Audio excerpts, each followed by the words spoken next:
Who do you think did it? Well, the witness statement matches the description of A. Sekigahara. It did seem like something was wrong with A. Sekigahara's memories. I wouldn't be surprised if he was our murderer. Though it raises the question of why he'd bother to lure her out. Surely a murderer's optimal scenario is to avoid being spotted at all. Can't find Amiguchi anywhere. Well, right now... Well, maybe it wasn't premeditated. He could have killed her by accident. While he certainly is the type to brood over things, I can say he's not enough of an idiot to shoot someone on impulse. Who else could it be? That man with that... call sign? Some numerical name. Logically speaking, he would naturally be another potential suspect. He did attempt to eradicate all the compatibles. He's a dangerous individual. And he's still at large. All that's left of 426 is his consciousness. I have a guest staying over. Things are a little awkward, so, I don't think I could reliably predict his behavior.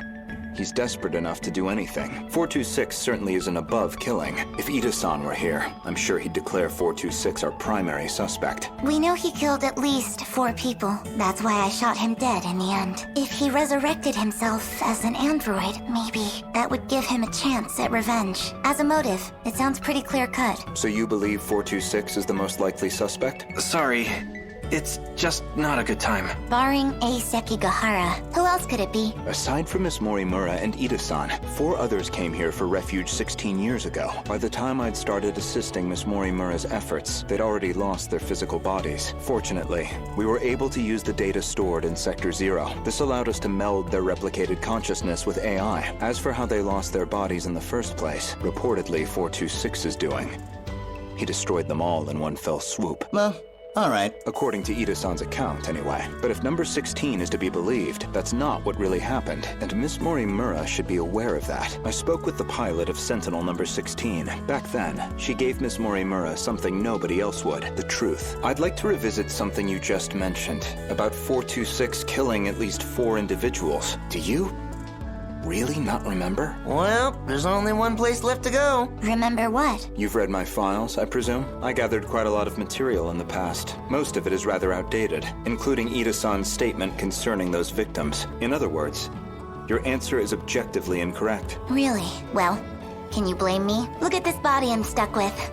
I'm bound to have some memories confused. If you have some comment on this form, then by all means. Right? No, that's not what I meant. Miss Morimura, I have one more question. What is it? Regarding 426, would you say you had any particular feelings toward him? Feelings? Well, he was certainly a good friend.